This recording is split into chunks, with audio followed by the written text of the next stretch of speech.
Olá, aqui é a Nusa Batemarque e hoje teremos o início de mais uma leitura em nosso clube de leitura do podcast, que agora também está no YouTube, né? Desde o livro Exílio, que foi o 29º, eu comecei a colocar também no YouTube.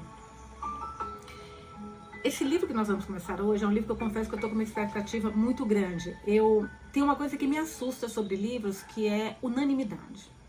Quando todo mundo que leu, amou. Isso me deixa meio, gente, será? Eu acho que eu sou meio diferentona. Será que eu vou gostar também? Mas a sinopse dele é bem interessante. O livro se chama O que o Vento Sussurra, da Amy Armon, mesma autora de Beleza Perdida. Foi uma coisa impressionante, porque eu sempre gosto de colocar com um pouco de antecedência qual é o livro, porque muitos amigos gostam de ler, acompanhar a leitura do nosso clube de leitura com o livro na mão, lendo junto comigo. E é muito curioso, porque cada pessoa é única, né? Então tem uns que gostam com o livro na mão, outros gostam enquanto estão treinando, outros gostam enquanto estão cozinhando, outros gostam de quando estão fazendo tricô, crochê, que seja o que for. Mas o importante é ler, né, gente? Seja como for. Mas é curioso como cada pessoa tem um jeito diferente de acompanhar a nossa leitura. Aliás, uma pergunta que vocês me fazem muito é: quando a gente lê, tipo, você lê pra gente, eu leio ou o que eu falo? Eu li o livro ou eu escutei o livro? Você lê o livro, porque independente da forma como você ler, se você leu a primeira página, se você acompanhou, seja lendo, seja acompanhando com os olhos ou com o ouvido, seja como for, uma leitura, você leu, é um livro lido. Se for como áudio, isso é um detalhe que você pode acrescentar ou não, fica a seu critério. Mas é um livro lido, isso que interessa. E livro bom, quem está aqui no nosso clube de leitura, só livro bom. Então vamos lá, gente, com a nossa primeira leitura do Que o Vento Sussurra. Expectativas altas aqui, vamos ver o que nos traz. Para minha tataravó, ai, cadê? Tá aqui a minha faixinha, adoro, pera um pouquinho, a minha faixinha que eu adoro, gente, acompanhar, como vocês sabem, né? Porque senão eu fico lendo a linha de baixo e quando eu vejo eu tô nervosa já, com o olho embaixo, o que tá acontecendo. Para minha tataravó, Anne Gallagher Smith. Vamos seguir em frente, os contadores de histórias, e agarrar qualquer presa que o coração anseie, e não temer. Tudo existe, tudo é verdade, e a terra é somente um pouco de poeira sob os nossos pés. W.B. Yeats. Caraca, que frase, meu Deus. Prólogo, página 9. Vou ver até que página que eu marquei para essa primeira leitura. 38. Vamos ver. O que eu gosto de marcar, fazer uma... Depois eu vou fazer direitinho um cronograma, né? Mas eu gosto de, nessa primeira leitura, ver quanto tempo, mais ou menos, uma leitura, 1 hora e 45 minutos dá para ver qual vai ser as próximas leituras. O tempo das próximas leituras. Prólogo, página 9. Novembro de 1976. Vó, me conta sobre sua mãe? Desculpe, vô. Me conte sobre sua mãe. Ele ficou em silêncio enquanto acariciava... Deixa eu fechar a janela, porque começar o livro já com barulho, ninguém merece, né?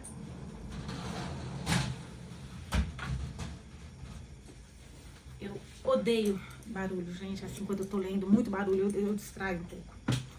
Tem gente que até lê escutando música, eu fico impressionada.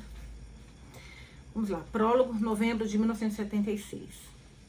Vô, me conta sobre sua mãe?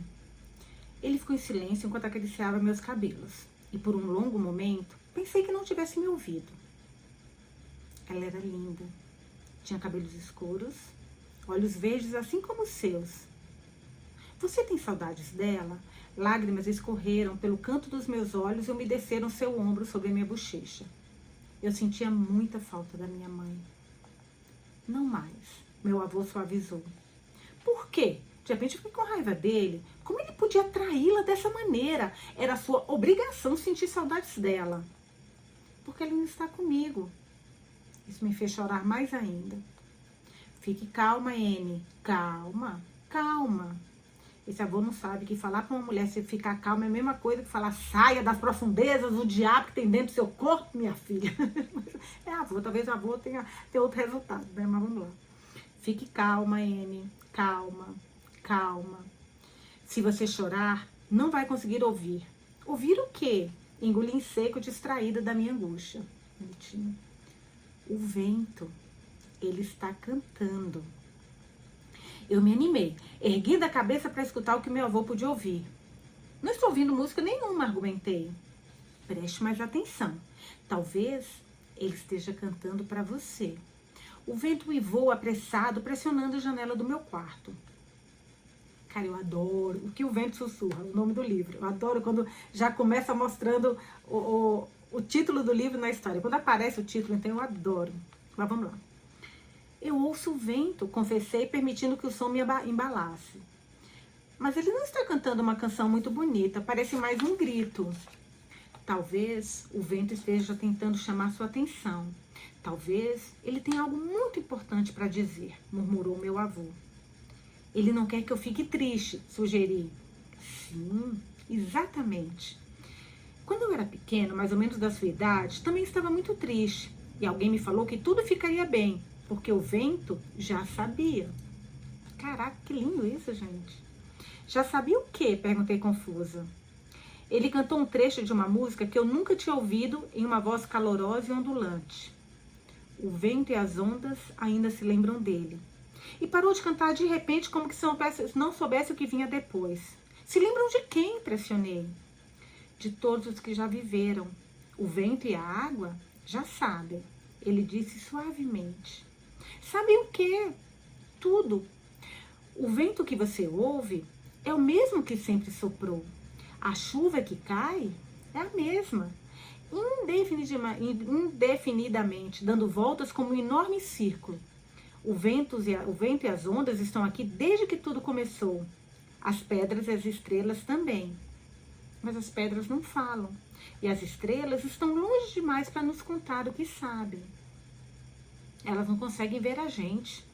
Não, provavelmente não. Mas o vento e a água sabem todos os segredos da terra.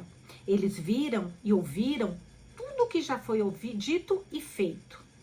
E se você ouvir com atenção, vão contar as histórias e cantar todas as canções. A história de todos que já viveram. Milhões e milhões de vidas. Milhões e milhões de histórias. Eles conhecem a minha história? Perguntei aturdida. Sim, ele sussurrou e sorriu para o meu rosto levantado. E a sua também? Ah, sim. Nossas histórias estão interligadas, menina N. A sua história é especial. Pode demorar a sua vida inteira para contá-la. A minha vida e a sua. Meu Deus, que coisa linda. Eu não entendi nada, para falar a verdade, do que eles estão falando aqui, sobre que história é essa. Mas que poesia, hein, gente? Que jeito lindo de contar. Ai, eu já amei. Livro é assim, né? Eu sou dessas também. Quando começa, ou me prende, ou quando demora. Às vezes demora um pouco e prende lá na frente. Mas eu adoro quando me prende já no início. Vamos então para o capítulo 1. Olha que legal, pera. A gente estava em novembro de 76, tá? Que foi o prólogo. Agora para o capítulo 1 nós vamos para junho de 2001. Efêmera. Página 11. Ah, não lamente, disse ele, que estejamos cansados, pois outros amores nos esperam. Odeie e ame por horas despreocupadas. Diante de nós jaz a eternidade. Nossas almas são amor e um adeus permanente. Não, pera, eu vou ler de novo, gente. Pera, que é muito bonito isso para ler desse jeito. Efêmera. Ah, não lamente, disse ele, que estejamos cansados, pois outros amores nos esperam. Odeie e ame por horas despreocupadas. Diante de nós jaz a eternidade. Nossas almas são amor e um adeus permanente. W.B. Yeats. Junho de 2001. Dizem que a Irlanda, adoro tudo da Irlanda, adoro. Dizem que a Irlanda foi construída sobre suas histórias. As fadas e o folclore habitaram a Irlanda por muito mais tempo que os ingleses ou mesmo Patrício e os padres. Meu avô, Eoin Gallagher, se pronuncia, que bom que ela está ensinando, se pronuncia Galahad, não Gallagher. Devia ter falado isso antes, né? Ô, sua menina aí que tá contando a história. Então, meu avô, Eoin Gallagher, acho que eu falei certo. Meu avô, Eoin Gallagher, valorizava a história acima de tudo e me ensinou a fazer o mesmo, pois é nas lendas e fábulas que mantemos vivos nossos ancestrais, nossa cultura e nossa história. Transformamos memórias em histórias, e se não fizermos isso, nós as perdemos. Se as histórias desaparecerem, as pessoas desaparecem também. Ainda criança, eu já me encantava com o passado, desejando conhecer a história de todas as pessoas que tinham vindo antes de mim. Talvez porque eu tenha conhecido muito cedo a morte e a perda, mas eu sabia que um dia também partiria e ninguém se lembraria do que eu vivera. O mundo se esqueceria. Ele seguiria em frente, se livrando dos que haviam existido, trocando o velho pelo novo. A tragédia disso tudo era maior do que eu podia suportar. A tragédia de vidas começando e terminando sem que ninguém se lembrasse. Euan nasceu no condado de Leitrim em 1915, 9 meses antes da famosa revolta da Páscoa, que mudou a Irlanda para sempre.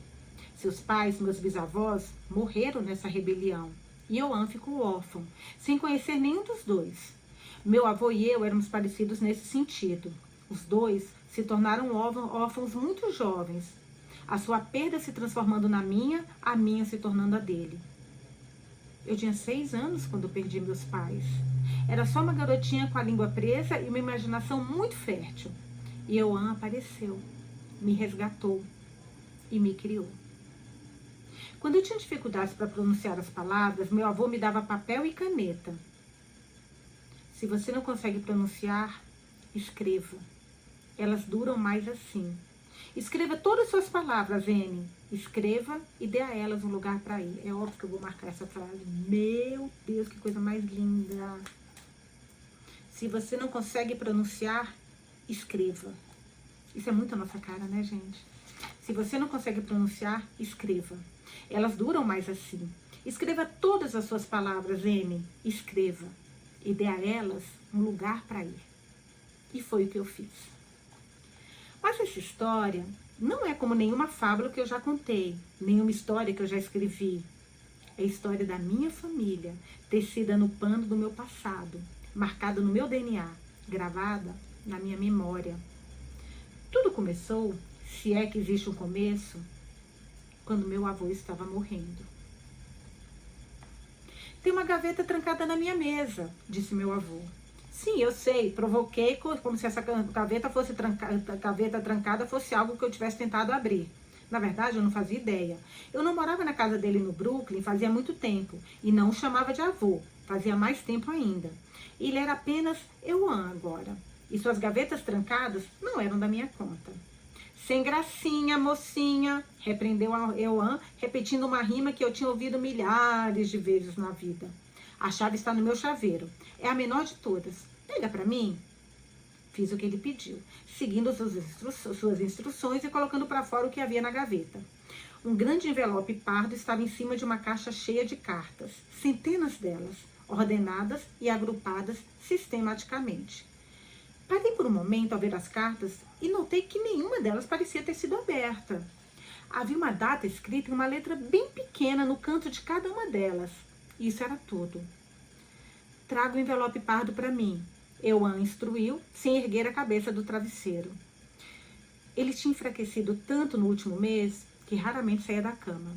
Deixei a caixa de cartas de lado, peguei o envelope e fui até ele. Abri a aba do envelope e o virei para baixo com cuidado. Um punhado de fotos soltas e um pequeno livro encadernado em couro deslizaram, caindo na cama. Um botão de latão, arredondado e fosco, caiu do envelope por último, e eu a peguei, tocando o inofensivo item. O que é isso, Euan? Esse botão pertenceu a Sean McDiarmada, disse com a voz áspera e um brilho nos olhos. O Sean McDiarmada? Só tem um. Como é que você tem isso? Foi dado a mim. Vire ao contrário. As iniciais dele estão marcadas. Está vendo? Segurei o botão contra a luz, girando-o de um lado para o outro. De fato, havia um pequeno S, seguida por um MCD na superfície. Esse botão era do casaco dele, Euan começou. Mas eu conhecia a história. Estava mergulhada em pesquisas fazia meses, tentando ter uma ideia da história da Irlanda, para um romance que eu estava trabalhando. Ele entalhou as iniciais dos botões do casaco em algumas moedas e entregou a Min Ryan, sua namorada, uma noite antes de ser executado por um pelotão de fuzilamento em razão do seu envolvimento na revolta da Páscoa. Eu disse, deslumbrada com um pequeno pedaço de história que tinha nas mãos. Isso mesmo, disse Eoan, esboçando um sorriso discreto nos lábios. Ele era do condado de Leitrim, onde eu nasci e fui criado. Viajou pelo país, estabelecendo filiais da Irmandade Republicana Irlandesa. Gente, adoro quando no meio do livro tem a história, né? Como que esse livro são histórias reais. É uma história, desculpa, os fatos históricos aqui narrados são reais. Por exemplo, essa revolta da Páscoa existiu. Interessante isso, né? Eu acho que eu li algum livro sobre isso. Eu acho que existiu, porque eu acho que eu li isso em algum livro, tenho quase certeza. Existiu sim. Vamos lá. Voltando para a leitura. Viajou pelo país estabelecendo filiais da Irmandade Republicana Irlandesa. Foi por causa dele que os meus pais se envolveram. Inacreditável. Falei baixinho. Você deve autenticar o botão e colocar em algum lugar seguro, Eoan. Isso deve valer uma pequena fortuna. É seu agora, menina N. Bonitinho, né? Menina N. Pode decidir o que fazer com ele. Só me prometa que não vai dar a alguém que não entenda o seu significado. Meus olhos encontraram o dele. E minha empolgação com o botão foi sumindo até desaparecer. Ele parecia tão cansado, parecia tão velho. E eu não estava pronta para ele descansar. Ainda não. Mas eu nem sei se entendo, Eoan, sussurrei. Entende o quê? O significado do botão. Eu queria mantê-lo falando, acordado, e me apressei a preencher o vazio que seu cansaço deixava em mim. Andei lendo sobre a Irlanda, biografia, documentários, coletâneas e diários. Venho pesquisando há meses. Tenho tanta informação na cabeça e não sei o que fazer com isso. A história, depois da revolta da Páscoa, em 1916, é uma confusão de opiniões e acusações. Não existe um consenso. Eoan riu. Mas o som da sua risada era frágil e sem alegria. Meu amor, essa é a Irlanda. É mesmo? Isso era tão triste, tão desanimador. Tantas opiniões e tão poucas soluções. E todas as opiniões do mundo não mudam o passado. Ele suspirou. Não sei que história vou contar. Quando chega uma opinião, sou influenciada por outra. Eu me sinto perdida. Era assim que o povo da Irlanda se sentia também. Essa foi uma das razões que me fizeram sair de lá. A mão de Eoan encontrou o livro com a capa de couro gasta e ele o acariciou, como fazia na minha cabeça quando eu era criança. Por um momento ele ficou em silêncio, perdido em pensamentos. Você tem saudade de lá? Tem saudade da Irlanda? Perguntei. Não costumávamos falar sobre isso.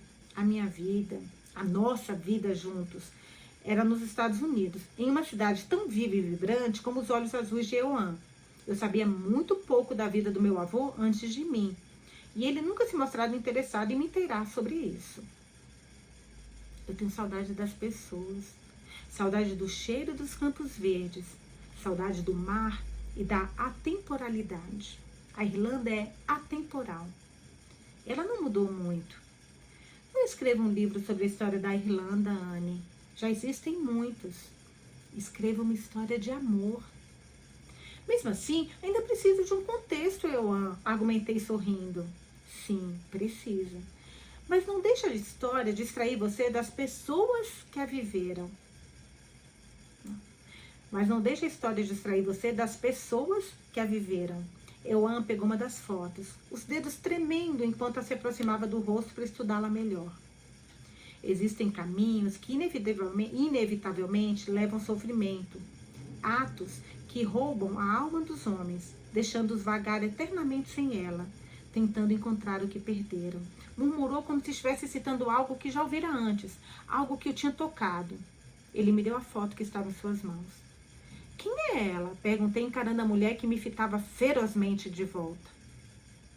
Esta é Anne Finnegan Gallagher, sua bisavó. Sua mãe? Perguntei. Sim, ele respondeu baixinho. Eu me pareço com ela, constatei encantada. As roupas que ela vestia e o estilo do cabelo faziam dela uma criatura exótica, estrangeira, mas o rosto que me olhava de décadas passadas poderia ser o meu. Sim, se parece. Muito, disse Euan. Ela é um pouco intensa, observei. Sorri não era algo que se costumava fazer naqueles dias. Nunca? Tomar uma água, só um pouquinho, gente. Nunca? Não, ele riu. Não nunca. Só não em fotos. Nós nos esforçávamos muito para parecer mais dignos do que éramos. Todos queriam ser revolucionários.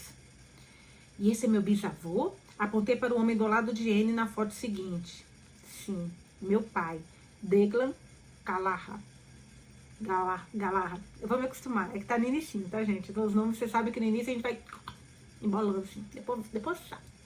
Vamos voltar para a leitura. A juventude e a vitalidade de Declan Galarra tinham sido preservadas na foto amarelada. Gostei dele logo de cara e senti um surpreendente aperto no peito. O homem havia morrido e eu nunca o conheceria. Euan me deu outra foto de sua mãe, seu pai e um homem que não reconheci. Quem é esse? O desconhecido estava vestido de maneira formal, como Declan, com um terno e um colete ajustado aparecendo entre as lapelas. Tinha as mãos nos bolsos e seu cabelo estava penteado para trás, com cuidadosas ondas, curto nas laterais e mais comprido em cima. Castanho ou preto, não dava para saber. Sua testa estava ligeiramente franzida, como se ele não se sentisse confortável em tirar essa foto. É o Dr. Thomas Smith, o melhor amigo do meu pai. Eu o amava quase tanto quanto amo você. Ele era como um pai para mim. A voz de Euan era suave e seus olhos se fecharam novamente. Era? Minha avó se levou pela surpresa. Euan nunca tinha falado sobre esse homem. Por que você não me mostrou essas fotos antes, Euan? Por que eu não tinha nunca visto nenhuma delas? Tem mais, murmurou Euan, ignorando minha pergunta como se fosse necessário muita energia para explicar. Passei para a próxima foto da pilha. Era um retrato de Euan ainda menino, os olhos arregalados, sardas no rosto e o cabelo escorrido. Ele vestia calças curtas e meias longas, um colete e um paletozinho. Segurava um boné. Uma mulher atrás dele apoiava as mãos em seus ombros com expressão carrancuda. Ela devia ser bonita, mas parecia desconfiada demais para sorrir. Quem é essa? Bridget Galarra, minha avó, a mãe do meu pai. Eu a chamava de Nana. Quantos anos você tinha aqui? 6. Nana estava muito triste comigo nesse dia. Eu não queria tirar o retrato sem o restante da família, mas ela insistiu em tirarmos um só nós dois. E essa foto? Peguei o próximo da pilha. Gente, fala a verdade. Se tem coisa... Rapidinho só, pitaco rápido, desculpa, mas é porque é tão gostoso. Hoje a gente não tem mais isso, né? Fotos, papel, assim, ninguém faz mais isso. Mas como é gostoso, foto, papel, a relembrança, você olhar fotos antigas da sua família, ver quem é quem. Eu faço isso sempre com meus pais. Eu acho muito legal, muito legal. Vamos lá, voltando para a leitura. E essa foto? Peguei a próxima da pilha. Me conte sobre essa. É a sua mãe. Ela está com o cabelo mais comprido aqui. E o médico, certo? Meu coração disparou quando olhei para a foto. Thomas Smith estava com o olhar voltado para baixo, na direção da mulher ao lado dele, como se no último instante não tivesse conseguido resistir. O olhar dela estava direcionado para baixo também, um sorriso secreto em seus lábios. Eles não se tocavam, mas estavam muito conscientes um do outro. E não havia mais ninguém com eles. A foto era estranhamente natural para aquela época. Thomas Smith era apaixonado por Anne? Gaguejei de repente sem fôlego. Sim e não, disse Euan suavemente, e olhei brava para ele. Que tipo de resposta é essa? Perguntei. Uma resposta verdadeira. Mas ela era casada com seu pai, e você não disse que ele era o melhor amigo de Declan? Sim, Euan suspirou. Uau, temos uma história aí, exclamei. Sim, temos, Euan sussurrou. Ele fechou os olhos, sua boca trêmula. Uma história maravilhosa. Não consigo olhar para você sem me lembrar. Isso é bom, não é? Perguntei. Lembrar é bom. Lembrar é bom. Ele concordou, mas as palavras saíram com uma careta. E meu avô se agarrou aos cobertores. Quando foi a última vez que você tomou um analgésico? Perguntei com a voz impaciente. Larguei as fotografias e corri até a bancada do banheiro onde estavam os comprimidos.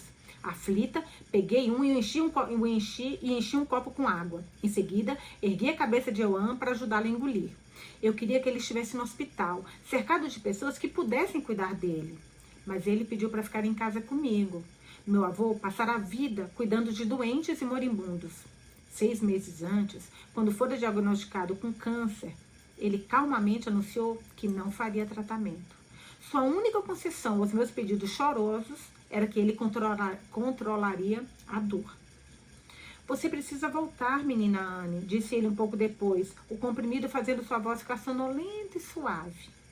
Para onde? Perguntei com o coração na mão. Para a Irlanda. Voltar? Eu nunca estive lá, lembra? Eu preciso voltar também. Você me leva? Ele pediu com a voz arrastada. A vida toda eu quis ir à Irlanda com você, sussurrei. Você sabe disso. Quando nós vamos? Quando eu morrer, você me leva de volta. A dor no meu peito era física, com pontadas e torções. E eu me abaixei para combatê-la, fazê-la parar, mas ela crescia como o cabelo da medusa, a serpente se contorcendo e caindo dos meus olhos em filetes quentes e molhados. Não chore, Anne, disse Euan. Sua voz estava tão fraca que fiz o que pude para conter as lágrimas, ao menos para poupá-lo da angústia. Não há um fim para nós. Quando eu morrer, leve minhas cinzas de volta à Irlanda e me jogue no Lough Gill. Cinzas? No meio de um lago? Perguntei tentando sorrir. Você não quer ser enterrado perto de uma igreja? A igreja só quer meu dinheiro, mas espero que Deus leve a minha alma. O que restar de mim pertence à Irlanda. A janela começou a trepidar e eu corri para fechar as cortinas. A chuva batia contra as vidraças, uma tempestade de vinho de primavera que vem ameaçando a costa leste a semana toda. O vento está uivando como o cão de caça de caça de Culam, murmurou Euan. Eu adoro essa história, comentei sentando-me ao seu lado. Ele estava com os olhos fechados, mas continuou falando, meditando suavemente como se estivesse se lembrando. Você me contou a história de Cuchulainn, Anne. Cuchulainn. Anne, eu fiquei com medo e você me deixou dormir na sua cama. O doutor ficou de guarda a noite toda. Eu podia ouvir o cão no vento. Euan, eu não contei a história de Cuchulainn para você. Você me contou. Muitas vezes. Foi você quem contou. Corrigi arrumando os cobertores. Ele agarrou minha mão. Sim, eu contei para você. Você me contou. E vai me contar de novo. Só o vento sabe o que realmente veio primeiro. Ele adormeceu. E eu segurei sua mão ouvindo a tempestade, perdida em lembrança de nós dois. Eu tinha 6 anos, quando Euan se tornou meu porto seguro e meu responsável. Ele me abraçava enquanto eu chorava pelos meus pais que não voltariam. Eu queria desesperadamente que ele pudesse me abraçar de novo, que pudéssemos começar de novo, ao menos para tê-lo comigo por mais uma vida. Como vou viver sem você, Euan? Lamentei em voz alta. Você não precisa mais de mim. Você cresceu, murmurou ele, me surpreendendo. Achei que ele já estivesse dormindo. Eu sempre vou precisar de você. Chorei e seus lábios tremeram novamente, reconhecendo a devoção em minhas palavras. Nós vamos estar juntos novamente, Enio. Euan nunca fora religioso e suas palavras me espantaram. Ele fora criado por uma avó católica devota, mas abandonou a religião quando deixou a Irlanda aos 18 anos. Insistira que eu estudasse em uma escola católica no Brooklyn, mas isso foi o máximo da minha educação religiosa. Você realmente acredita nisso? Sussurrei. Eu sei disso, disse ele abrindo as pálpebras pesadas e me olhando solenemente. Eu não sei, não sei mesmo. Eu te amo tanto e não estou preparada para perdê-lo. Eu estava chorando muito, já sentindo a falta dele, minha solidão e os anos que se estendiam diante de mim sem a sua presença. Você é linda, inteligente, rica. Ele deu uma risada fraca e conseguiu tudo isso sozinha. Você e as suas histórias. Eu tenho tanto orgulho de você, menina Anne, tanto orgulho. Mas você não tem uma vida além dos seus livros. Você não tem amor. Seus olhos se perderam e procuraram espaço atrás de mim. Ainda não. Olha, se perderam e procuraram o espaço atrás de mim. Ainda não. Tá falando com alguém, né? Não, tô falando, não tem amor. Desculpa, gente. Eita. Vou contar um negócio pra vocês, rapidinho. Eu tô em crise de labirintite. Eu tô muito tonta. Eu tô lendo aqui, eu tô muito tonta. Mas como eu combinei que ia começar hoje, eu vou começar hoje. Mas hoje mesmo eu fui pegar um táxi pra ir pro hospital, rapidinho. É só um bate-papo aqui. Gente, dentro do carro, eu tô tão confusa, que o cara falava que ia pra um lugar, eu falei, pra onde você tá indo? Sabe quando o pessoal tá no caminho certo, mas você tá tão perdida? Eu falei, mas acho que você tá indo pro outro hospital, o que eu quero é aquele ali, pra ver, pro pronto-socorro, né? Aí ele falou, não, esse caminho mesmo. Eu falei, ó, só de fazer isso, nossa, roda tudo. Eu tenho que olhar só pra frente, tenho que focar aqui. Então, desculpem, eu tô amando essa leitura, mas hoje eu tô um pouco devagar. Mas eu não queria deixar de jeito nenhum de começar a nossa leitura, porque a gente já tá uma semana parada. Então, eu vou ler de novo essa parte que eu li errado. Desculpem. Vamos lá. Você não tem amor. Seus olhos se perderam e procuraram espaço atrás de mim. Ainda não. Me prometa que vai voltar, Enio. Agora eu li certinho. Desculpa, gente. Eu prometo. Depois disso, ele dormiu, mas eu não consegui. Fiquei ao seu lado, ávida por sua presença, pelas palavras que ele poderia dizer, pelo conforto que eu sempre encontrava nele. Ele acordou mais uma vez, ofegante de dor, e eu ajudei a engolir outro comprimido. Por favor, Anne, você precisa voltar. Eu preciso tanto de você, nós dois precisamos. Do que você está falando, Euan? Eu estou aqui, quem precisa de mim? Ele estava delirando, sendo levado para além da consciência pela dor, e eu só podia pegar sua mão e fingir que entendia. Durma agora, Euan. A dor vai ficar mais fácil de suportar. Não se esqueça de ler o livro. Ele amou você, amou muito. Ele está esperando, Anne. Quem, Euan? Não consegui conter as lágrimas e elas pingaram em nossas mãos entrelaçadas. Sinto saudades dele. Faz tanto tempo. Ele suspirou profundamente sem abrir os olhos. O que ele via estava em sua memória, em sua dor, e eu deixei devagar até que as palavras murmuradas se tornassem fôlegos superficiais e sonhos inquietos. A noite amanheceu, terminou, o dia amanheceu, mas Euan não acordou. Caraca, gente, eu tô amando esse livro, meu Deus. Desde que eu não mude de posição, desde que eu fique aqui, ó, certinha, focada. Tô bem devagar, mas tá indo. Amanhã eu vou estar ótimo, porque hoje eu começo a tomar o remédio certinho. Nossa, certinho vai ficar tudo bem. Vamos lá. Aqui não é um novo capítulo, mas tem uma carta. Nossa, ela deve estar lendo as cartas, calma. Não. Agora tem uma carta, olha, ela tá lendo, você vê que é diferente. Não tá capítulo, mas tá como se fosse uma carta. Página 20, 2 de maio de 1916. Ele está morto. Declan está morto. Dublin está em ruínas. Jean-Marc de Amarta está em Kimmelham Gaol, esperando o pelotão de fuzilamento. E eu não sei o que aconteceu com N. E aqui estou eu preenchendo as páginas deste diário como se isso fosse trazê-los todos de volta. Cada detalhe é uma ferida, mas são feridas que me sinto obrigado a reabrir, examinar, nem que seja apenas para dar um sentido a tudo isso. E algum dia, o pequeno Euan vai precisar saber o que aconteceu. Gente, eu adoro o livro que vai e volta, vai e volta, vai e volta. Nossa, adoro. Esse livro tá tomando. Aí para vocês também, hein? Gente, tô amando esse livro. Tô meio lerda, mas tô amando. Eu pretendia lutar.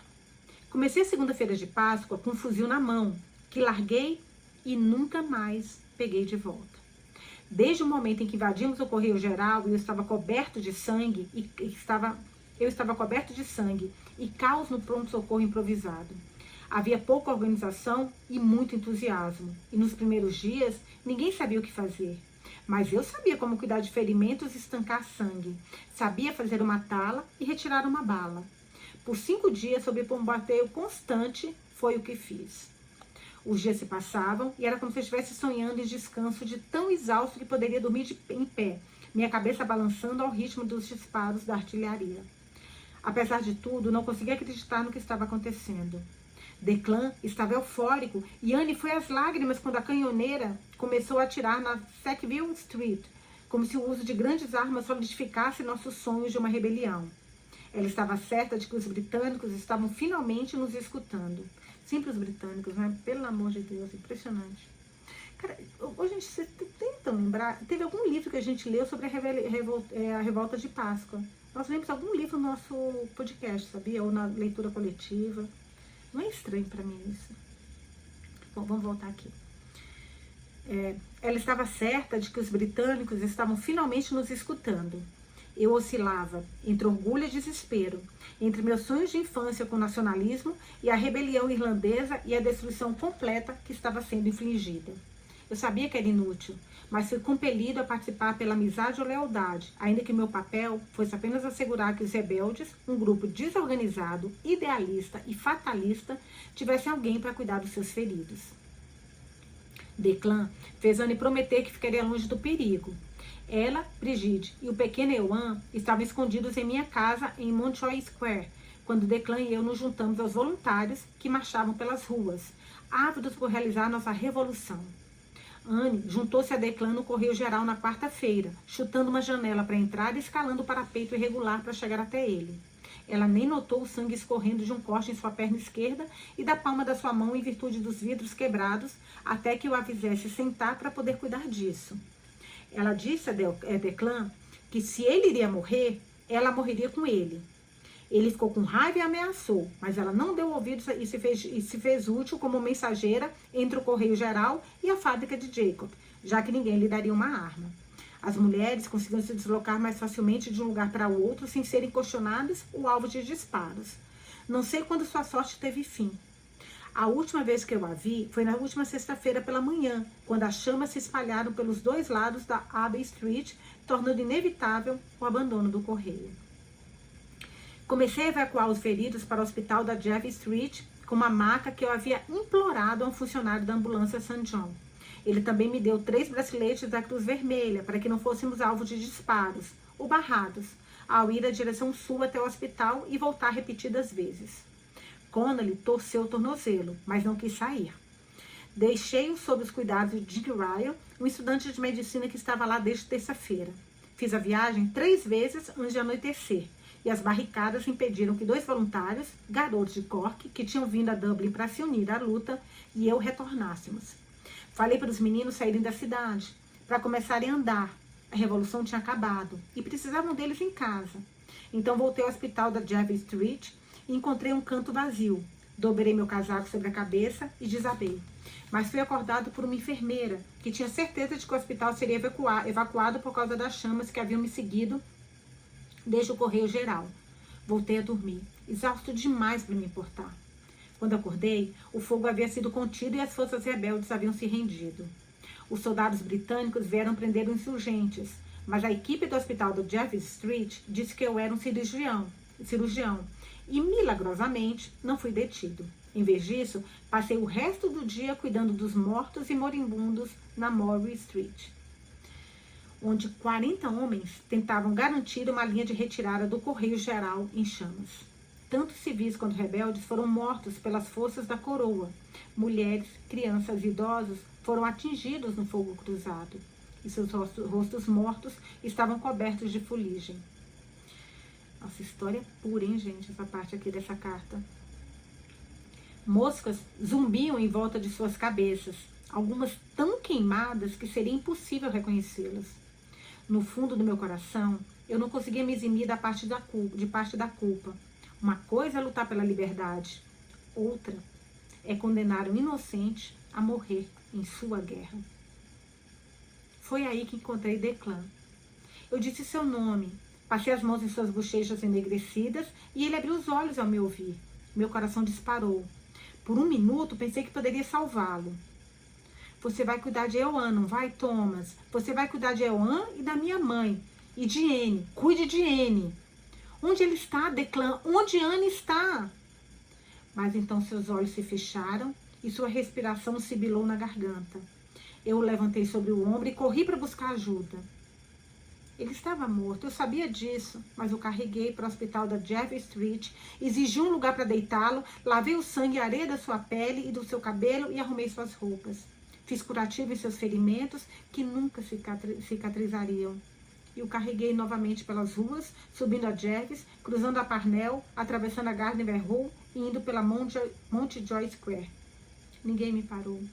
Eu carregava um homem morto em meu ombro pelo centro da cidade e as pessoas ficaram tão chocadas que desviaram o olhar. Não acho que Brigitte, a mãe de Declan, vá se recuperar um dia. A única pessoa que talvez me declã mais que Anne é Brigitte. Estou levando de volta para casa em Dromore. Brigitte quer enterrá-lo em Balinagar, ao lado do pai dele. E depois vou voltar a Dublin para buscar Anne. Que Deus me perdoe por tê-la deixado para trás. T.S. Provavelmente é o Tony Smith, né? T.S. com certeza é Tony Smith. Agora capítulo 2, página 25. A ilha no lago de Innisfree. Levanto-me e vou agora, pois sempre, noite e dia, ouço as águas do lago que murmuravam junto à costa.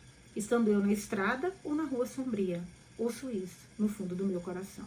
W.B. Yeats.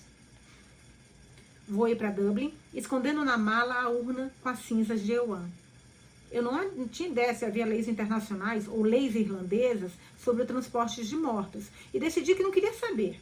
Minha mala estava me esperando na esteira de bagagens e chequei 2 vezes para me assegurar de que a urna não havia sido confiscada antes de alugar um carro para dirigir até o noroeste de Sligo, onde ficaria por mais alguns dias enquanto explorava os arredores de Dromore.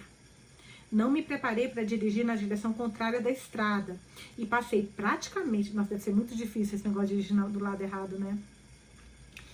E passei praticamente as 3 horas de viagem até Sligo, zigue-zagueando pela estrada e gritando de terror, incapaz de aproveitar a paisagem por medo de perder uma placa ou de bater em um carro vindo na direção contrária.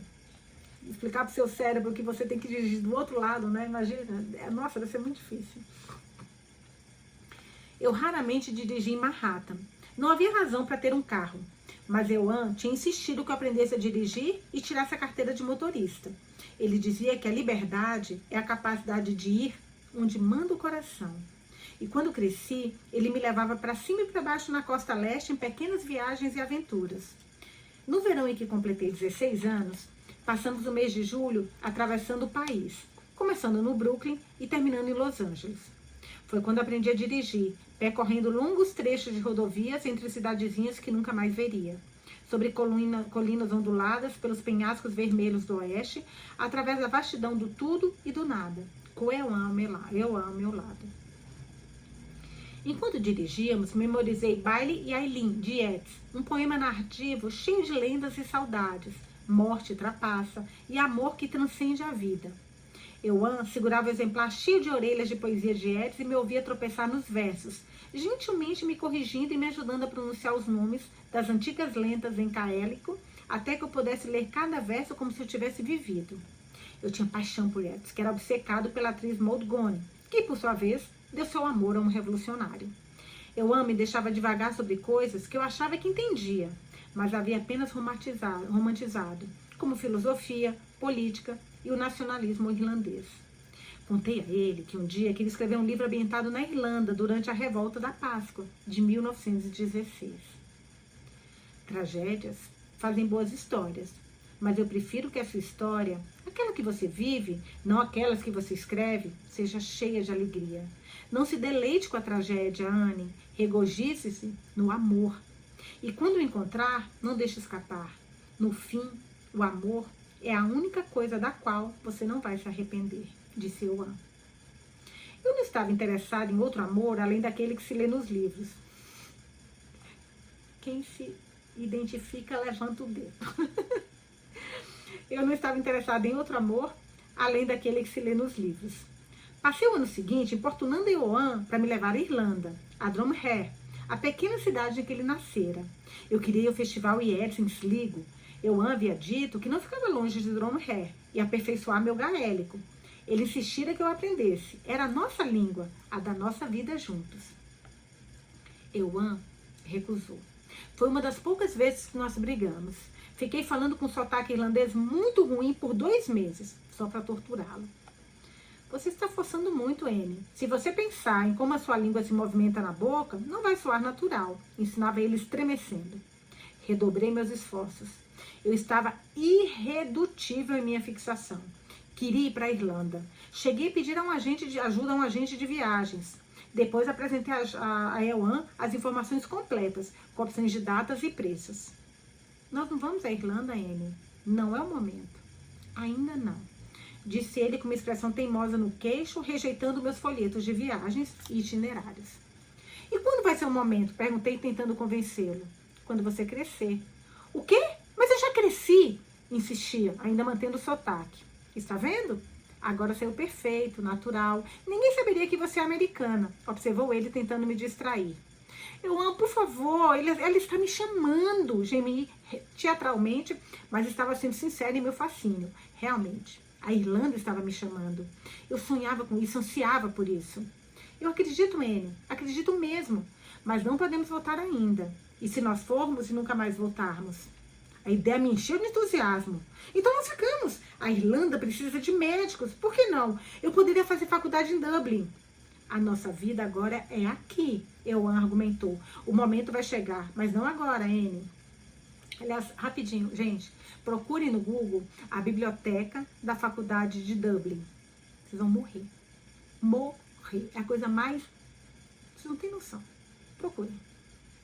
A gente podia fazer um pacote de viagem, né? Imagina com essas bibliotecas mais lindas, assim, tipo uma por ano. A gente vai numa biblioteca linda. Nossa, imagina, ia ser muito legal. Começar com a Irlanda, que eu sonho em conhecer. Vamos lá. O momento vai chegar, mas não agora, Anne. Então vamos apenas visitar. É só uma viagem, Ewan. E quando acabar, não importa o quanto eu ame o lugar e queira ficar, nós voltamos para casa. Pensei que estava sendo muito sensata, mas ele foi tão categórico que me confundiu. A Irlanda não é segura, Anne, respondeu perdendo a paciência. A ponta de suas orelhas estava vermelha e seus olhos brilhavam. Nós não vamos. Jesus, Maria, José, garota. Esqueça isso. Nossa, para um homem que não é católico, né? Que coisa, religioso. Ele acabou de falar a família inteira. Jesus, Maria, José. Chamou todo mundo. A raiva dele doeu mais que um tapa. Corri para o quarto e bati a porta, chorando furiosa, fazendo planos infantis para fugir. Mas ele nunca cedeu. E eu não era uma garota rebelde. Ele nunca fez nada para que eu pudesse me rebelar. Ele não queria a Irlanda. Não queria que eu fosse a Irlanda. E por amor e respeito, acabei desistindo. Se as lembranças que ele tinha da Irlanda o machucavam tão profundamente, então como eu poderia insistir que ele voltasse? Joguei fora os panfletos, aposentei meu sotaque. Só limpar aqui o óculos está sujo. Aposentei meu sotaque irlandês e só li Yeats quando estava sozinha. Nós continuamos com gaélico, mas isso não me fazia mais pensar na Irlanda. Me fazia pensar em Ewan, e ele me incentivou a correr atrás dos meus sonhos. Comecei a escrever minhas próprias histórias, a compor meus próprios contos. Escrevi um romance ambientado na época do julgamento das bruxas de Salem, um livro juvenil que vendi para uma editora aos 18 anos. E Ewan passou 2 semanas comigo em Salem. Salem, acho que é Salem, né? Vou ver, sempre vejo Salem. Nossa, eu viro, roda tudo, Jesus. Em Salem, Massachusetts, para que eu pesquisasse quando quisesse. Escrevi um romance sobre a Revolução Francesa pelos olhos da jovem dama de companhia de Maria Antonieta. Ewan alegremente organizou sua agenda, remarcou pacientes e me levou para a França. Fomos à Austrália para que eu escrevesse uma história sobre os prisioneiros. Olha que legal, gente! O penúltimo livro, Exílio. Olha que legal. Fomos à Austrália para que eu escrevesse uma história sobre os prisioneiros ingleses mandados para lá. Gente, a gente está aqui no livro, a gente leu o livro Exílio. Eu acho que é o 30º, ele é maravilhoso e conta a história dos condenados britânicos que foram mandados para a Austrália e começaram a povoar a Austrália. Sensacional.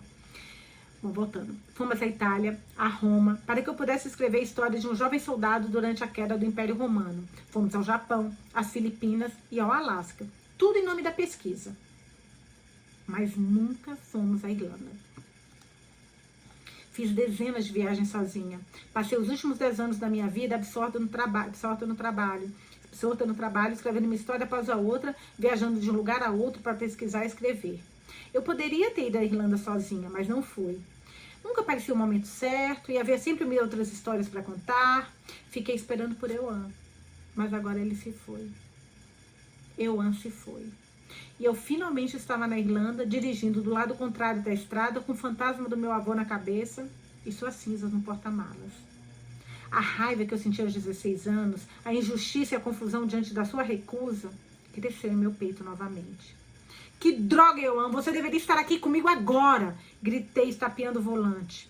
Meus olhos se encheram de lágrimas, quase me fazendo bater em um caminhão que desviou, buzinando. Quando cheguei ao hotel Great Southern, um imponente estabelecimento amarelo claro, construído alguns anos depois da Guerra Civil Irlandesa, em Sligo, ao pôr do sol, fiquei sentado no estacionamento lotado e rezei o rosário pela primeira vez em muito tempo, grata por estar viva. Cambaleei até o hotel, puxando as malas, e depois de fazer o check-in, subi uma escada que me lembrou as cenas de Titanic, o que era estranhamente simbólico diante da sensação de naufrágio com que eu vinha lutando desde Nova York. Desabei na cama grande, cercada de móveis pesados e papéis de parede em vários tons de roxo, e adormeci sem nem tirar os sapatos.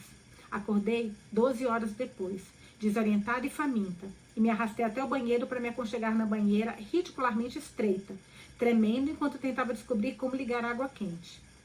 Tudo era diferente o bastante para que eu levasse um tempo para me ajustar, mas semelhante o suficiente para que eu ficasse impaciente comigo mesmo pelas dificuldades que estava enfrentando. Legal, olha que frase legal, gente. É isso, às vezes o negócio parece tão simples de mexer e você não consegue, dá uma raiva, né? Nossa, ela falou muito bem isso daqui. Adorei. Tudo era diferente o bastante para que eu levasse um tempo para me ajustar, mas semelhante o suficiente para que eu ficasse impaciente comigo mesmo pelas dificuldades que eu estava enfrentando. Nossa, quem nunca, né, passou por isso? Uma hora depois, já de banho tomado e vestida, peguei minhas chaves e desci a escada ornamentada que dava para a sala de jantar.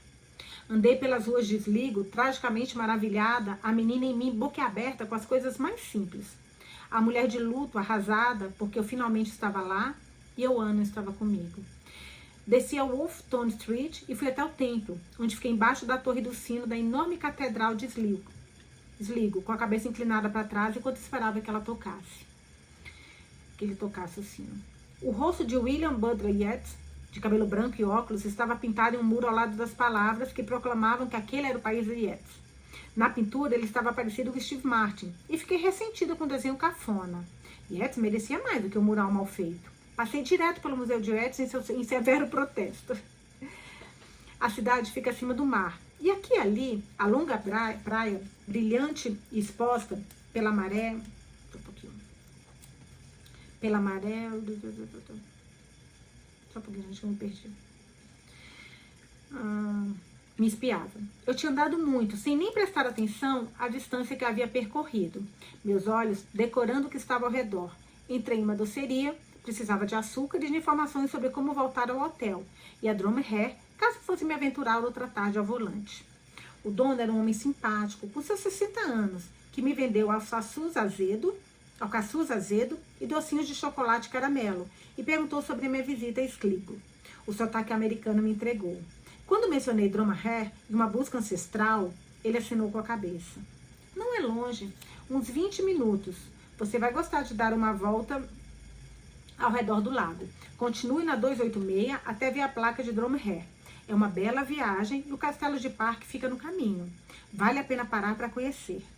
O nome do lago é Lough Gill, perguntei me policiando o tempo para pronunciar corretamente. Lough foi pronunciado do jeito escocês. Esse mesmo. Meu peito doeu e afastei o pensamento do lago. Ainda não me sentia pronta para pensar em cinzas, despedidas. Ele apontou na direção do hotel e me disse para ouvir a torre do sino da catedral se eu voltasse a andar por ali. Enquanto me passava as compras, perguntou sobre minha família. Galahad, né? Uma mulher com esse nome se afogou no Lough Gill. Acho que faz quase um século. Minha avó me contou essa história. O corpo...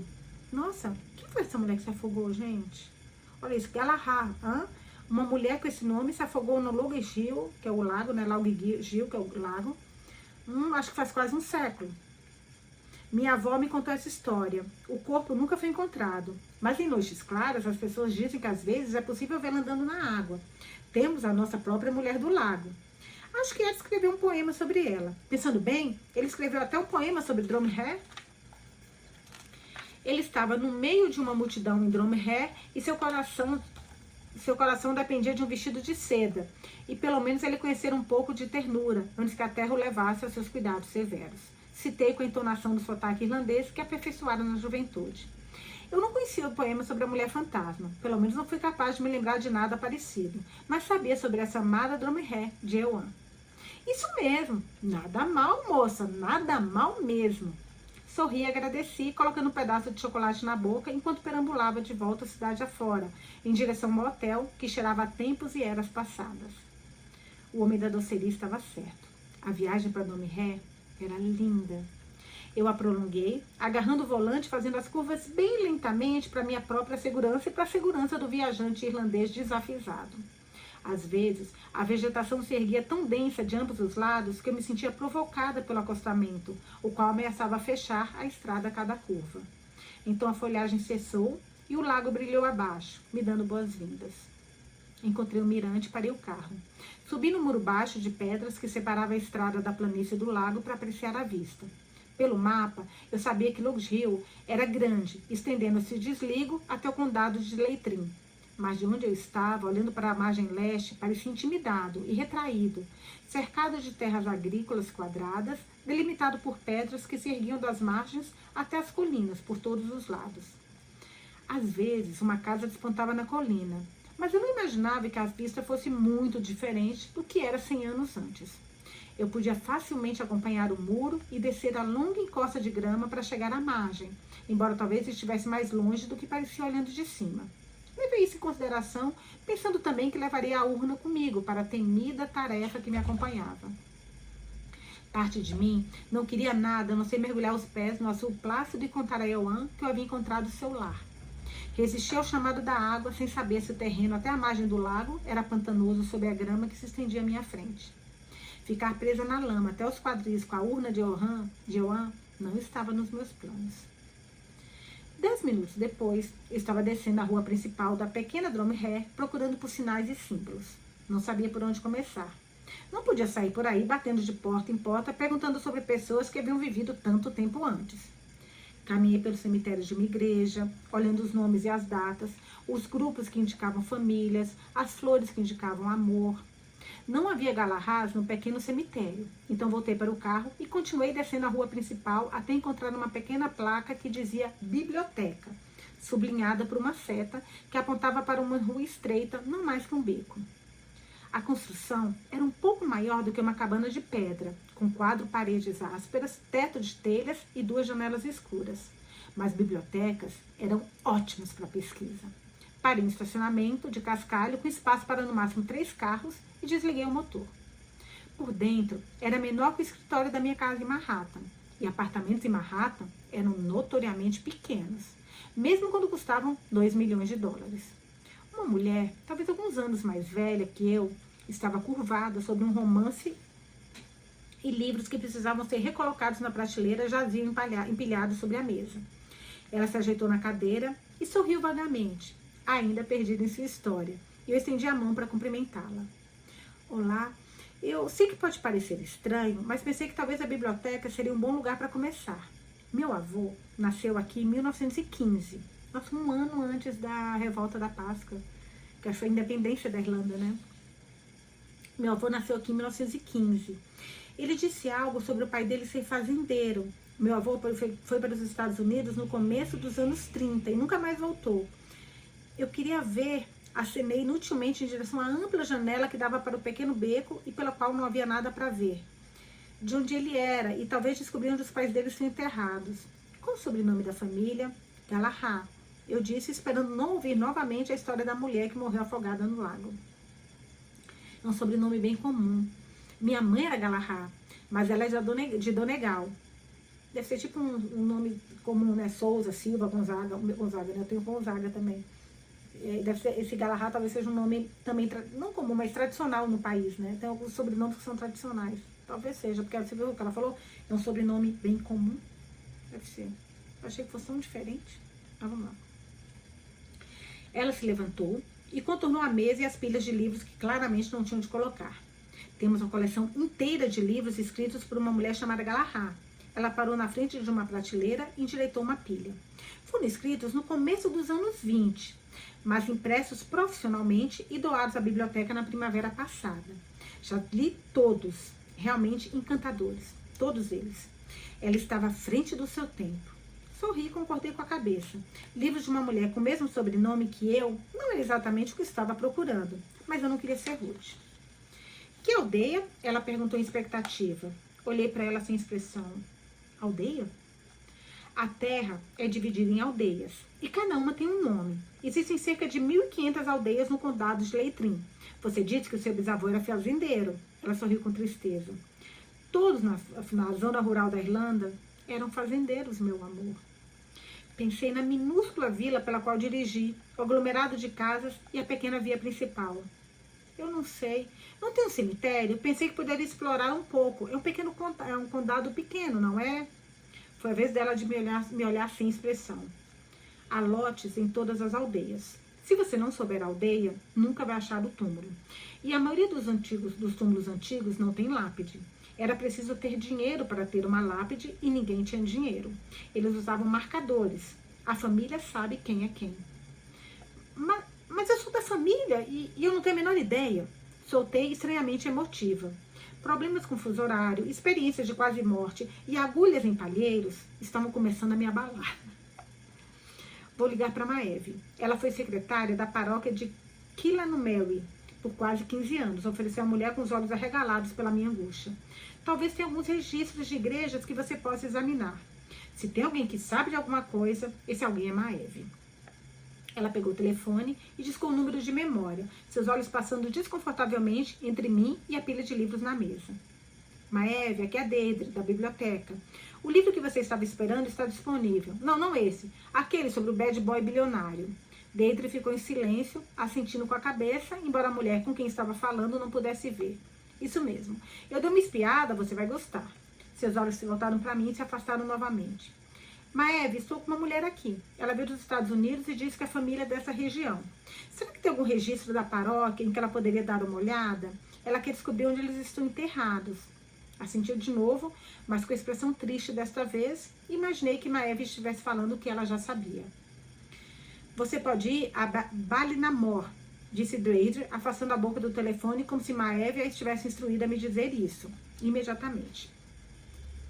Há um centro genealógico lá. Talvez eles possam ajudar. Você está hospedado em Sligo? Fiz que sim com a cabeça, surpresa.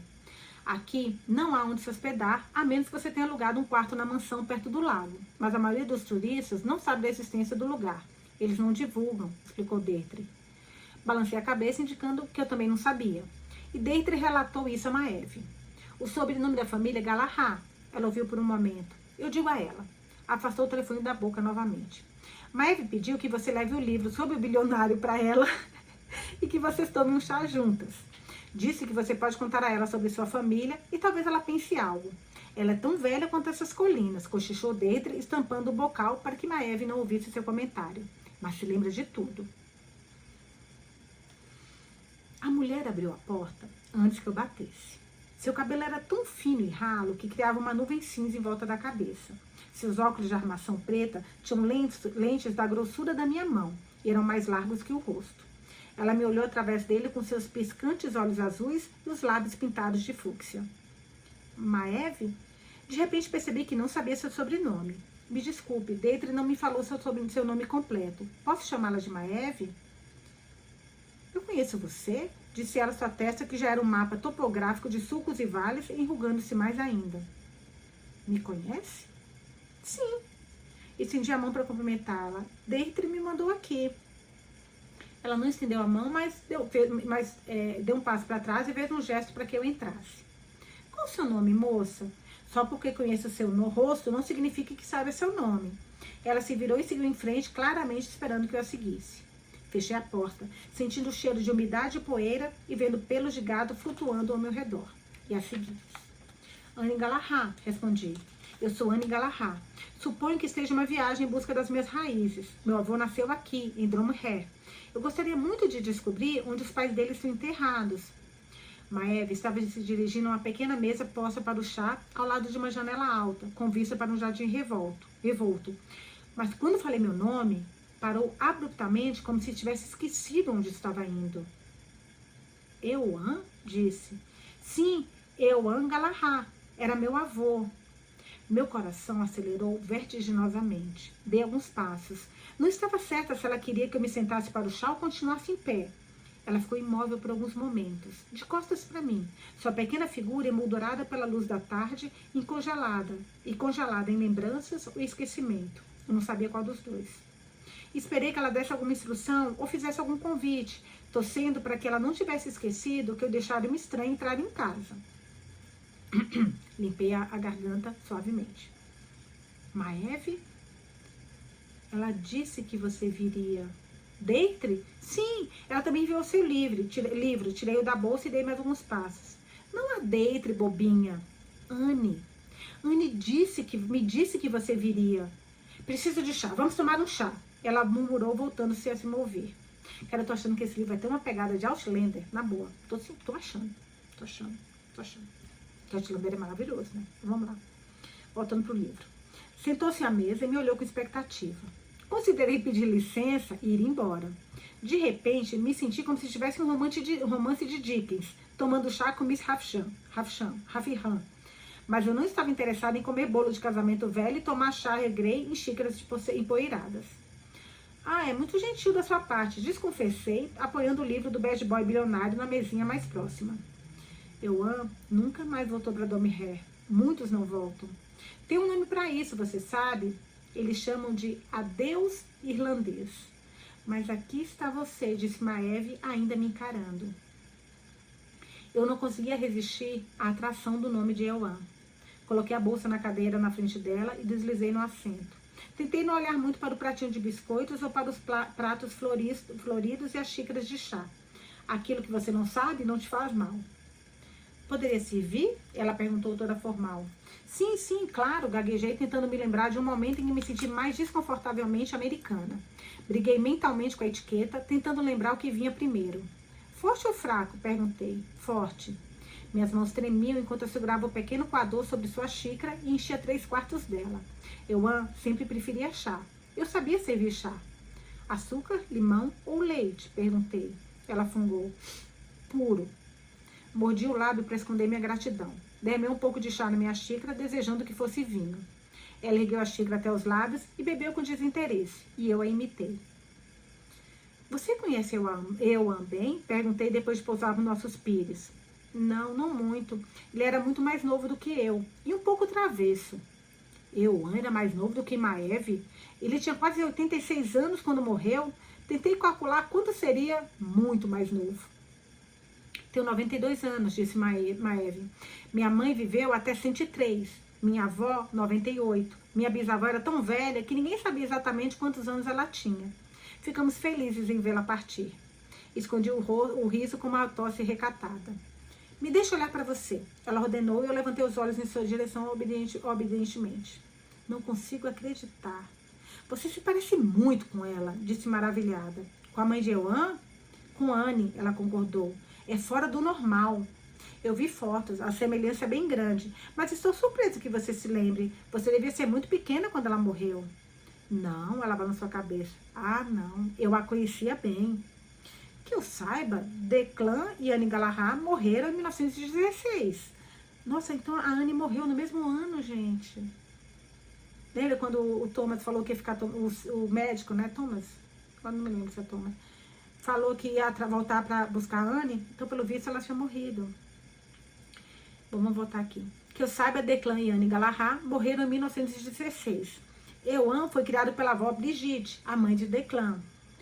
Não, ela discordou, prolongando a palavra enquanto balançava a cabeça. Anne voltou, não de imediato, veja bem. Me lembro de como as pessoas falaram depois que ela voltou. Havia rumores, especulações sobre onde ela esteve, mas ela voltou. Encarei-a perplexa. Meu avô não me contou, gaguejei. Ela pensou no que eu disse, assentiu e tomou chá, os olhos baixos. Eu dei um gole no meu chá com o coração disparado pela sensação de traição. Talvez eu tenha confundido. Ela se retraiu suavemente. Não deixe que as divagações de uma velha façam você duvidar. Foi há muito tempo, amenizei. Sim, foi.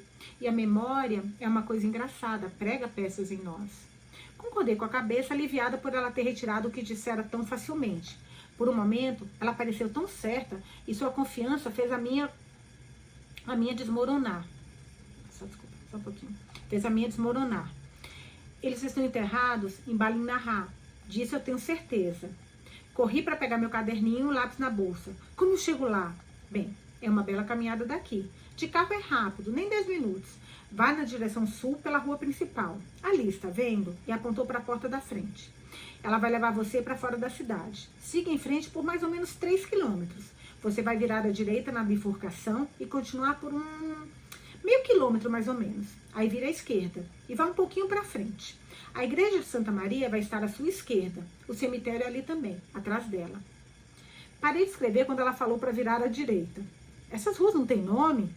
Ora, não são ruas, minha querida. São estradas. E as pessoas por aqui sabem.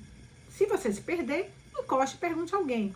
Eles sabem onde a igreja fica. E você também pode rezar. Deus sempre ouve as nossas preces quando queremos encontrar uma igreja. Legal.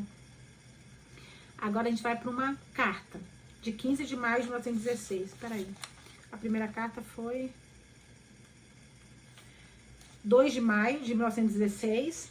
13 dias depois tem essa carta. 15 de maio de 1916. Página 37. A viagem para Domré com o corpo de Declan embalado e preso ao estribo do carro foi a mais longa da minha vida. Brigitte não conseguia falar e o bebê estava inconsolável, como se pudesse sentir a escuridão do nosso desespero. Depois de deixá-los em Garvacler, levei Declan ao padre Darby para o enterro. Nós o colocamos para descansar em Balingarra, ao lado do seu pai. Comprei uma lápide que será colocada quando a gravura estiver pronta. Se Anne estiver morta, como eu temo, vamos enterrá-la ao lado de Declan e eles vão dividir a lápide. É o que eles gostariam. Voltei a Dublin. Embora retornar à cidade tenha sido difícil, o exército britânico declarou lei marcial e todas as estradas estavam bloqueadas por veículos blindados e soldados. Mostrei meus documentos e minha maleta médica e eles acabaram me deixando passar. Os hospitais estão cheios de insurgentes, soldados e civis feridos, principalmente civis. Há muita necessidade, então eles me deixaram passar enquanto outros tiveram que voltar. Procurei em necrotérios e nas morgues dos hospitais. Jervis Street, Mother St. Patrick's Dance, até no hospital de mulheres, onde ouvi que rebeldes haviam se reunido na grama depois de se renderem. Fui também ao hospital de campanha provisório, na Merrion Square, embora nada restasse, a não ser as pessoas que moravam nas redondezas. Elas me disseram que os mortos e feridos tinham sido levados, mas não sabiam certo para onde. Rumores de valas comuns com corpos não identificados nos cemitérios de Glasney, Dinsgrange, me fizeram implorar aos zeladores sitiados por nomes que eles não podiam fornecer. Disseram que eu havia chegado tarde demais e que listas de mortos seriam compiladas e em algum momento publicadas no The Irish Times, embora ninguém soubesse quando. Procurei pelas ruas, desci as estruturas queimadas de edifícios outrora grandiosas na Sackville e rodei por cinzas sem fim, que em alguns lugares ainda estavam tão quentes que podiam derreter meus sapatos. Na Mott Street, onde eu havia encontrado o Declan, as pessoas entravam e saíam de cortiços em ruínas. Um deles, que ficava bem no centro, foi atingido diretamente e desmoronou. As crianças corriam sobre os escombros, em busca de lenhas e coisas que pudessem vender. E foi aí que eu vi o chale de Anne, um verde brilhante que combinava com seus olhos. Quando a vi pela última vez, ela usava firmemente enrolado em volta dos ombros. Puta, que triste. E eu já sabia, né? Mas, nossa senhora, enfiado por dentro da saia para não atrapalhar. Estava com uma menina agora e flutuava na brisa como essas bandeiras tricolores que havíamos erguido sobre o Correio Central, feito conquistadores triunfantes. As bandeiras não estavam mais lá, tinham sido destruídas, assim como Declan e Anne. Cara, que época horrorosa da história, né? Nossa Senhora. Guerra é sempre horroroso, meu Deus. E os civis são os que mais sofrem, meu Deus do céu. Atordoado, de medo e cansaço, corri até a menina e exigi que ela me dissesse aonde tinha encontrado o chale.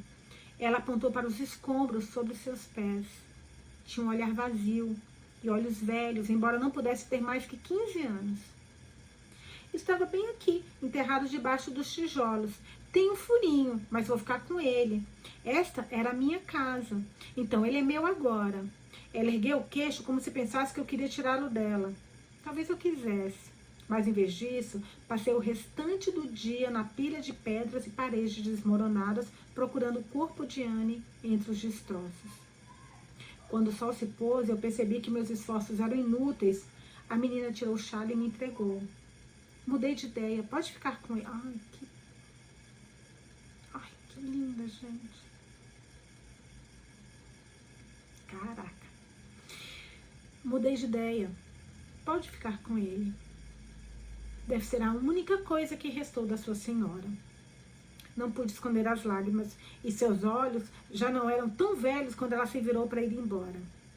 Amanhã vou voltar para Domré, enterrar o chale ao lado de Declan. T.S. Acabamos com a leitura de hoje. Eu amei. Eu tô achando que essa história já dá pra gente ter, não sei vocês, mas pra mim assim, já dá pra gente ter uma ideia do que para onde essa história está nos levando. Não que vai acontecer, mas para onde ela para onde ela está nos levando. E eu estou apaixonada por esse primeiro episódio. Ai, gente, tomara que vocês estejam gostando também. Estou muito feliz de ter voltado para as nossas leituras. Já ficamos uma semaninha paradinha. Eu tinha pensado, lembro que eu comentei na última leitura, que poderia ficar parado 1 ou 2 semanas, enfim. Mas tô ótima, tirando essa crise de labirintite aí, mas tô ótima. E voltamos com tudo para as nossas leituras. Vou deixar, como sempre, a pergunta do que vocês acharam. Por favor, falem. Eu adoro que a gente possa debater nas leituras a opinião de vocês. Beijos e até amanhã para a próxima leitura.